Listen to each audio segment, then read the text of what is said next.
ಆರೋಗ್ಯ ಮತ್ತು ಜಾಗೃತಿ ನಡೆಗೆ ಮೈಸೂರು ಜಿಲ್ಲಾ ಉಸ್ತುವಾರಿ ಸಚಿವರು ಹಾಗೂ ಸಮಾಜ ಕಲ್ಯಾಣ ಇಲಾಖೆ ಸಚಿವರಾದ ಡಾಕ್ಟರ್ ಎಸ್.ಸಿ. ಮಹದೇವಪ್ಪ ಅವರಿಂದ ಚಾಲನೆ.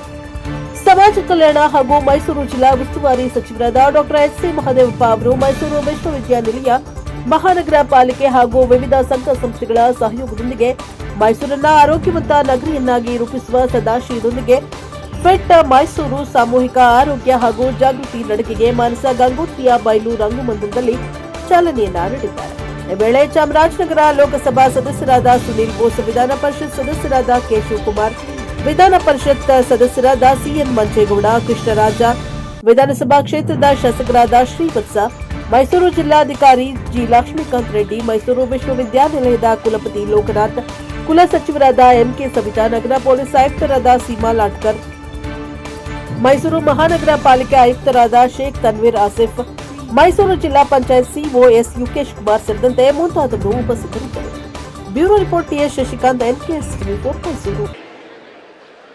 ವಾಕಥಾನ್ ನಡೆ ಆರೋಗ್ಯದ ಕಡೆ ಘೋಷಣೆಯನ್ನು ಮಾಡಿ ಸುಮಾರು 10,000ಕ್ಕೂ ಹೆಚ್ಚು ಯುವಕ ಯುವತಿಯರು ಮತ್ತು ಮಧ್ಯಮ ವಯಸ್ಕರು ಮತ್ತು ವಯಸ್ಸಾದವರು, ನಮ್ಮ ತಗಡೂರು ಹಿರಿಯರು 85 ವರ್ಷ ವಯಸ್ಸಾಗಿರೋರು ಎಲ್ಲ ಸೇರಿ ಒಂದು clean Mysuru, green Mysuru, fit Mysuru ಅಂತ ಅದ್ಭುತವಾದಂಥ ಸ್ಲೋಗನ್ನ ಉದ್ದೇಶ ಇಟ್ಕೊಂಡು ಈ ಕಾರ್ಯಕ್ರಮವನ್ನು ಸಂಘಟಿಸಿದ್ದಾರೆ.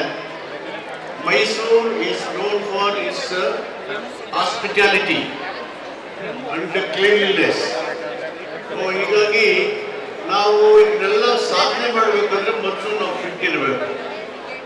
ನಾವು ಫಿಟ್ ಇರಬೇಕಾದ್ರೆ ನಮ್ಮ ಆರೋಗ್ಯದ ಗುಟ್ಟು ನಮಗೆ ಗೊತ್ತಿರಬೇಕು. ಸೊ ಆರೋಗ್ಯದ ಗುಟ್ಟು ಗೊತ್ತಾದ್ರೆ ಆಸ್ಪತ್ರೆ ಕಡೆಗೆ ಹೋಗ್ಬೇಕಂತ ಅಗತ್ಯ ಇಲ್ಲ. ಈಗ ಇತ್ತೀಚಿನ ದಿನಗಳಲ್ಲಿ 16, 18, 20, 25, 30 ವರ್ಷದ ಯುವಕರಿಗೆ, ಮಕ್ಕಳಿಗೆ ಸಿವಿಯರ್ ಹಾರ್ಟ್ ಅಟ್ಯಾಕ್ ಆಗ್ತಾ ಇದ್ದಾವೆ. May be life style, food habit, ಬೇರೆ ಬೇರೆ ಕಾರಣಗಳಿರ್ಬೋದು.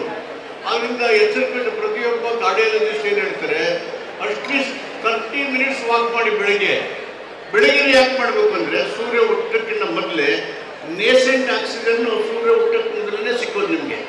ಅದು ಹೊಸದಾಗಿ ಉದ್ಭವಾಗ್ತಕ್ಕಂಥ oxygen purifies the blood. Purified blood circulates in body, that takes care of your health and fitness. ಹೀಗಾಗಿ ವಾಕ್ ಮಾಡೋದು ಅತ್ಯಂತ ಮುಖ್ಯವಾಗಿರ್ತಕ್ಕಂಥದ್ದು ಯುವಕರಿಗೆ ಮತ್ತು ಜನರಿಗೆ. ಆರೋಗ್ಯವೇ ಭಾಗ್ಯ ಅಂತಕ್ಕಂಥ ಸಂದೇಶದ ಜೊತೆಗೆ ಆರೋಗ್ಯವಾಗಿ ಇರಬೇಕಾದ್ರೆ, ನೇಸೆಂಟ್ ಆಕ್ಸಿಜನ್ ಸಿಗ್ಬೇಕಾದ್ರೆ ಪರಿಸರ ನೋಡ್ಕೋಬೇಕು. ಪರಿಸರನ ನೋಡ್ಕೊಳ್ಬೇಕಾದ್ರೆ ಗ್ರೀನರೀಸ್, ಕಾಡು ಉಳಿದ್ರೆ ನಾಡು ಉಳಿದ್ರೆ ಅನ್ನೋ ಸಂದೇಶ ಗೊತ್ತಿರಬೇಕು. ಮತ್ತು ಇಷ್ಟೆಲ್ಲ ಆದ್ರೂ ಎಲ್ಲೆಲ್ಲಿ ಬೇಕೋ ಅಲ್ಲೆಲ್ಲ ಕಸಕಡ್ಡಿ ಹಾಕಿದ್ರೆ ನಮ್ಮ ಸ್ಲೋಗನ್ಗಳನ್ನ ಸಾಧನೆ ಮಾಡೋಕ್ಕಾಗೋದಿಲ್ಲ. ಹೀಗಾಗಿ ಎಲ್ಲ ಈ ಸಂಘಟಿತವಾದಂಥ ವಿಷಯಗಳನ್ನ ಗಮನದಲ್ಲಿಟ್ಟು ನಾವು ಹೇಗೆ green Mysuru, clean Mysuru, fit Mysuru ನಮ್ಮ ಕೈಲೇ ಇದೆ ಅನ್ನೋದನ್ನ ವಾಕಥಾನ್ ನಡೆ ಆರೋಗ್ಯದ ಕಡೆ ಅನ್ನೋ ಸಂದೇಶವನ್ನು ಸಾರ್ಥಕ ಮಾಡತಕ್ಕಂಥ ಜವಾಬ್ದಾರಿ ಮೈಸೂರಿನ ಸಮಸ್ತ ನಾಗರಿಕ ಪ್ರಜೆಗಳ ಮೇಲೆ ಇದೆ ಅಂತ ಹೇಳಿ ಈ ಒಂದು ಅತ್ಯಂತ ಆರೋಗ್ಯಕರವಾದಂಥ, ಜವಾಬ್ದಾರಿಯುತವಾದಂಥ ನಗರದ ಜನತೆಯನ್ನು ಆರೋಗ್ಯದ ಸುರಕ್ಷತೆ ಕಡೆಗೆ ಕೊಂಡೊಯ್ಯತಕ್ಕಂಥ ಈ ಕಾರ್ಯಕ್ರಮವನ್ನು ಶ್ಲಾಘಿಸಿ ಅತ್ಯಂತ ಸಂತೋಷದಿಂದ ಉದ್ಘಾಟನೆ ಮಾಡ್ತಿದ್ದೇನೆ.